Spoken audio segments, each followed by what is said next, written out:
Varanasi cinema title Rajamouli Mahesh Babu గారిది కాదు, మా సినిమాదే. మేమే ముందుగా ఒక టైటిల్ని రిజిస్టర్ చేసుకున్నాము. మా టైటిల్ని మీకు ఇవ్వమంటే ఇవ్వము అని చెప్పేసి దర్శకుడు సుబ్బారెడ్డి గారు అప్పట్లో ఒక పిటిషన్ దాఖలు చేశారు. అది అందరికీ తెలిసిందే. తెలుగు సినిమా ఇండస్ట్రీ వ్యాప్తంగా కూడా అది పెద్ద సంచలనానికి దారితీస్తుంది, ఒక కాంట్రవర్సీగా మిగిలిపోయింది. అయితే మొత్తానికైతే ఇప్పుడు ఆ వివాదం మాత్రం కంప్లీట్ అయిపోయిందనమాట. సో మరి ఇప్పుడు ఆ టైటిల్ ఎవరిది? ఇక్కడ వారణాసి అంటే రాజమౌళి గారు మహేష్ బాబు గారి సినిమాకే ఇచ్చేశారా, లేకపోతే తను రిజిస్టర్ చేసుకున్నట్టుగా తన సినిమాకే పెట్టుకుంటున్నారా? దీని గురించి మాట్లాడుకునే ముందు అసలు వారణాసి సినిమా విషయానికి వస్తే ఆ టైటిల్ ఆ సినిమాకి ఎందుకు పెట్టారు, ఆ సినిమాలో స్టోరీ ఏంటి, ఎవరెవరు నటిస్తున్నారు ఏంటి, దీని గురించి మనం మాట్లాడుకుంటే వారణాసి అనేది ముఖ్యంగా మన భారతదేశ వ్యాప్తంగా చూసుకుంటే పురాతనమైనటువంటి మొట్టమొదటి పట్టణం అని చెప్పేసి మన పురాణాల్లో కూడా రాసి ఉంది. సో అక్కడ ఏంటంటే ప్రతి ఒక్కటి కూడా అక్కడ నుంచే స్టార్ట్ అయ్యింది అని చెప్పేసి కూడా మాట్లాడుకుంటూ ఉంటారు. సో మరి ఈ సినిమాకి కూడా సోల్ పాయింట్ అక్కడే ఉందేమో, దీని గురించి అంటే ఈ స్టోరీ ఇక్కడ నుంచి స్టార్ట్ అయింది అని ప్రతి ఒక్కరు కూడా అంటూ ఉంటారు.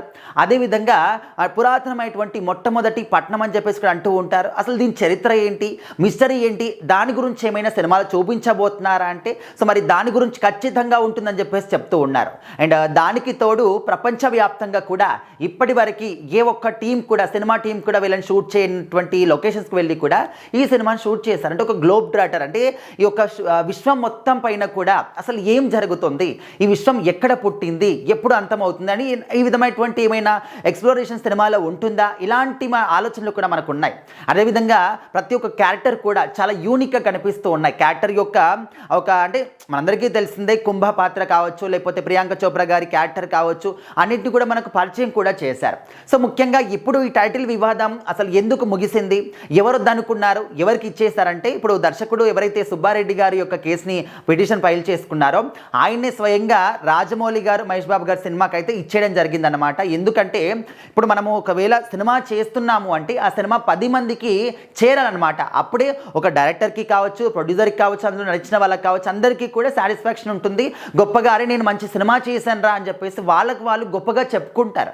కానీ ఈ విధంగా సినిమా చేయడం వల్ల ఇప్పుడు ఈ టైటిల్ 2 సినిమాలకి ఒక కాంట్రవర్సీగా మిగిలిపోయింది. ఒకవేళ రాజమౌళి గారు అదేవిధంగా మహేష్ బాబు గారు ఈ టైటిల్ని యూజ్ చేసుకుంటే ప్రపంచవ్యాప్తంగా 120 దేశాల్లో సినిమా ప్రమోట్ అవుతుంది, అందరికీ కూడా తెలుస్తుంది. అంటే మన తెలుగు సినిమా గొప్పదనం అందరికీ కూడా తెలుస్తుంది అని చెప్పేసి ఎలాంటి స్వార్థం కూడా ఆలోచించకుండా, ఎలాంటి డబ్బులు కూడా ఆలోచించకుండా ఆయన స్వయంగా ఆయన ఓన్గా ఆలోచించుకొని ఈ యొక్క టైటిల్ని మాత్రం ఆ సినిమాకే ఇచ్చేయడం జరిగింది. ఆయన దాన్ని త్యాగం చేసినట్టు అన్నమాట.